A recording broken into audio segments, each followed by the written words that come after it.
pouvez pas dire que vous êtes disciple et vous n'avez pas la visite des anges. Dans un monde de plus en plus complexe, les timides n'ont plus leur place. Soit vous êtes de Dieu, soit vous êtes du diable. Choisissez votre camp. Bonjour à tous et à toutes, bienvenue au vaisseau du Club des disciples. Bonjour à, on va dire quoi, follower.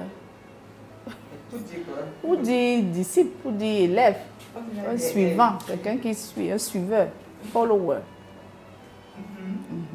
Quelqu'un qui suit des cours. Bonjour Madame Ghislaine. Bonjour, Madame Ghislaine est devenue vraiment disciple, hein? Mince! Hey, non, vraiment c'est bien. On va clôturer notre série de 16, c'est ça? 16 épisodes avec le ministère des anges ou alors l'ange gardien, mais je préfère le ministère des anges pour mieux expliquer. Tous les disciples ont vu les anges écrits dans la Bible. Tous les disciples ont vu les anges. On veut dire quoi? Marie a vu un ange, Ah, d'accord. l'ange Gabriel. Jacob a vu un ange avec qui il a bagarré sur le chemin où il retournait dans sa terre. Paul et Silas ont été visités par des anges en prison, les fameux louangeurs, dans les chaînes. Voilà. Donc, je cite ces exemples pour dire que vous ne pouvez pas dire que vous êtes disciple et vous n'avez pas la visite des anges. Ça peut être en rêve, en songe, en vision ou en apparition. Pourquoi? C'est des messagers envoyés par Dieu pour aider les hommes. Abraham a reçu les anges. Est-ce qu'ils ont fait semblant de manger, ou ils ont mangé, I don't know. Mais ils sont venus là, 3 hommes. Les anges ont secouru Lot. Ces anges, 2 sont tenus comme ça avec ses filles. Pour les faire sortir. Dieu nous envoie les anges pour nous attester qu'il existe. Mais les anges, avant, ce sont des choses. Parfois, ils ne viennent même pas sous forme d'ange, ils viennent sous forme humaine. Oui, ils viennent sous forme humaine. Vous ne savez pas. Maintenant, est-ce qu'on peut accueillir les anges nous-mêmes maintenant? Bien sûr. Vous ne savez pas que les démons se transforment ici, marchent. Les esprits sortent des eaux, ils viennent, ils partent en boîte. C'est la même chose. Hein. Retenez toujours dans tout ce qu'on fait. Ce que Dieu fait, l'autre fait. Vous comprenez un peu? Moi, j'ai des témoignages comme ça. J'ai rencontré. J'étais petite comme ça, j'avais 9 ans. J'allais à l'église en Coléton. Et comme je ne sais pas, quand je t'appelle, quand tu es enfant, j'ai porté tous mes frères. Convaincu, c'était vers la Pâque, j'avais peut-être 11 ans. On va marcher à pied de la maison jusqu'à Coléton. On va aller faire la... Quand tu appelais, ils m'ont aussi écouté. On est parti. Vendredi saint, Coléton. J'ai dit que faisons la pénitence, Dieu va nous bénir. Eux aussi sont venus. On est quitté de chez nous et toi, mais qui là? Quand on a fini, j'avais 100 francs ou 200. Il y avait un lépreux. La route là, c'est-à-dire voilà l'église Saint-Palotier, notre paroisse ici, le bord là. Un lépreux brûlé, noir, pas beau, avec un bol que me mettent là, pas vide. Je le guette comme ça. J'ai dit, ouais, je vais... Notre petit arrêt de taxi, si j'ai pris aussi chez mes frères, donne tes 25, tes 10 fois, j'ai pris. J'ai mis dans le bol du lépreux. Il m'a regardé, il m'a tenu la main. Il m'a parlé en Ewondo. Zamba Aibalewa. Il a disparu. Et ça veut dire? Ça veut dire Dieu va te protéger, Dieu va te garder. Quand il disparaît, je me retourne, je dis à mes frères que où est le lépreux qui était ici? On dit quel lépreux était là? Je dis, tu ne m'avais pas me donner l'argent ici? On dit non. Ah bon? Oui. Je dis, elle me dit que non, mais tu es folle. On m'appelle mon petit nom, c'est Mémé. Non. J'ai eu beaucoup d'expériences comme ça. pour dire que ces êtres, donc vous voyez qu'il était un test, non? Donc les gens qui disent que souvent là, les lépreux là qui viennent donner, ne dites pas que les sorciers, ils viennent là, ils peuvent choisir sous n'importe quelle forme. D'autres peuvent venir sous. Ils te bousculent pour voir ta patience ou ta maîtrise. D'autres peuvent venir vomir sur toi comme ça. Il dit qu'il va avoir qui ça malchance. C'était un ange. Ou quelqu'un d'autre, il vomit, pense que ça pouvait être mon père qui est malade, qui vomit sur moi. Ah, ça va aller. Il te regarde et dit, paf, il disparaît. Donc faites attention. Le monde-ci n'est pas ce que vous croyez. Le ministère des anges est un ministère puissant. Et on parle également de l'ange gardien. Chacun a un ange gardien. Il y a beaucoup là écrivant en commentaire qui connaissent l'ange gardien. L'ange gardien est venu dans les rêves, leur dit, je m'appelle tel.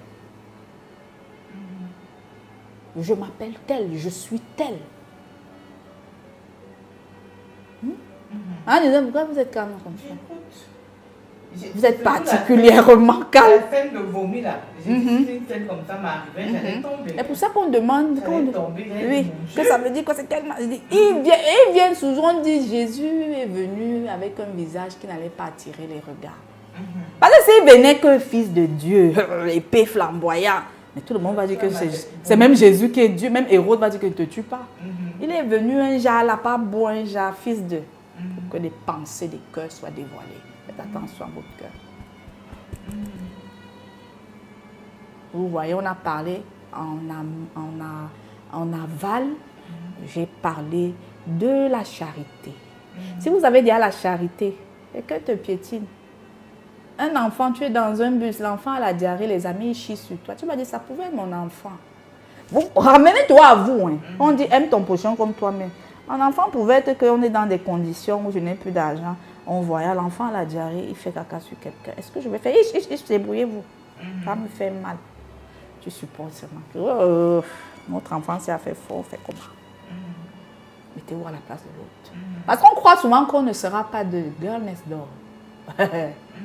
Think twice. C'est Phil Collins qui a chanté ça, non? On voit pauvre aujourd'hui. Second place to you in me paradise. Think twice. Quand tu vois pas, tu dis, ça pouvait être moi. J'aurais aimé qu'on fasse quoi? C'est pour ça que Dieu a dit que ce que vous voulez que les hommes fassent pour vous, faites-le de même pour eux. C'est la loi et les prophètes. Tu aurais aimé qu'on fasse quoi si c'était toi? Si c'était ton frère, c'était ta fille. Voilà. Fais ça aussi. Parce que les gens sont malades. Est-ce qu'ils savaient qu'il va vomir? Ça arrive, non? Vous ne savez pas. Tu vas faire quoi? Non. Bref, c'est une manière de dire on salue les anges qui sont avec nous. Hein? Ils sont là. On les salue. Ils ont tous les L ou c'est Ragel ou c'est qui? Kayel, Babaï, Kayal, Aal, on leur dit bonjour, ils sont là. De la même manière que les anges rendent ministère, il y a aussi les esprits, les autres, les anges déchus. Donc, jouez plus avec les anges. Et on est puis même que si tu sais même que c'est un ange, tu ne vas pas jouer. Voilà. Et ils viennent trouver une apparence pauvre. Ils ne vont jamais venir qu'avec leurs attributs, une grosse voiture. Parce qu'on sait que l'apparence compte sur le monde. Un gros homme avait une grosse voiture, mais comment? Tu vas le respecter. Lui dit même que je veux, même que après tu mets ma fille au travail. C'est pas de refus. Tu comprends? Mais Dieu va toujours venir sur une forme repoussante, dévalorisante. Voilà. C'est là que le vrai test se passe. Donc il faut être humble. Jésus le disait, soyez doux et humble de cœur. Comme moi je le suis. Donc c'est... Madame Gislaine, oui, les anges nous ont accompagnés jusqu'à la fin de la 16e séance des fondements. On rend gloire à Dieu avec eux qui sont là, qui sont nos compagnons de service. Eux aussi rendent ministère. Comme ils disent qu'on doit les appeler nos compagnons de service. Parce qu'il y a quelqu'un qui a voulu les adorer. C'est qui a voulu adorer un ange? Jean. Dans le livre d'Apocalypse, il a vu des choses gris, il a vu des anges. Il s'est prosterné, l'ange l'a dit, oh, on ne m'adore pas, je suis comme toi. Comme tu rends ministère sur terre, moi aussi je rends ministère, je suis comme ça. On est des collègues, c'est ça le mot. Aujourd'hui contemporain. C'est ça que Lucifer a refusé. Voilà. C'est ça que Lucifer a dit que je crois que Dieu est fou. La terre et le feu. On prend les gens de la boue. Après, il dit qu'on est collègues. Comme Donc tu insultes notre intelligence. Tu insultes notre gloire. Moi, je refuse. C'est ça que le Coran dit. Iblis a refusé de se prosterner quand Adam a été créé parce que Dieu a dit saluer le fait qu'on vient de créer Adam. Prosternez-vous. Iblis, on appelle Iblis Satan dans le Coran. Le Shaitan aussi, on l'appelle dans le Coran. Il a dit il ne peut pas se prosterner devant Adam. Et c'est là où la rébellion a commencé. Pourquoi Dieu aime l'humilité? Ne dis pas que celui-ci c'est qui travaille avec un enfant. Mais non. Si tu es disciple, on a déjà fait quand je pense une leçon sur l'humilité, non? Ou pas encore? Non, c'est pas dans cette émission. Ah, c'était dans un autre, peut-être, probablement. Le Seigneur va permettre qu'on aille un peu en profondeur dans ce sens. Ça veut dire que je pense que le prochain volet sera sur les fruits de l'esprit. Notamment ces choses-là, humilité et tout, ça sera ça. Et on va insister sur le Saint-Esprit, parce qu'on a parlé du Père, on a aussi parlé du Fils ici. Il faut parler du Saint-Esprit qui fait partie de la triade du ministère de Dieu, du ministère de la foi. Vraiment, j'ai été honorée, j'ai été bénie. Hein. Moi-même, c'est une émission, je rends grâce à Dieu parce que le fait que Dieu m'ait donné cette tâche me rapproche davantage de lui. Et je prie que nous tous ici dans le plateau, serviteurs autant que nous sommes, avec le caméraman, vous, Madame Ghislaine, et tous ceux qui, par leur argent, par leur prière, par leur soutien, nous supportent, qu'on connaît pas, qu'ils aient les bénédictions de ce qu'on est en train de faire, que les fruits ne leur fassent point défaut. Pour ceux qui nous haïssent, nous prions pour eux, parce que hier nous étions du nombre de ceux qui n'aimaient pas Dieu. Et nous prions pour que le Seigneur les visite aussi. Le Seigneur touche leur cœur comme il a touché le cœur de Paul, qui s'appelait avant Saul, qui a tué Étienne, qui mettait les enfants, les disciples en prison. Mais quand le Seigneur l'a visité, le Seigneur lui a enlevé les écailles des yeux. Tout ce qu'il a dit, c'est cette belle phrase avec laquelle nous allons clôturer. Seigneur, qu'est-ce que tu veux que je fasse? C'est vraiment sur cette note-là que nous allons nous retrouver la prochaine fois. En attendant, ce que nous devrions faire à la prochaine séance. Soyez bénis au nom de Dieu, d'Allah, El Shaddai, toutes les religions, Adonai. Shalom. Bon dimanche.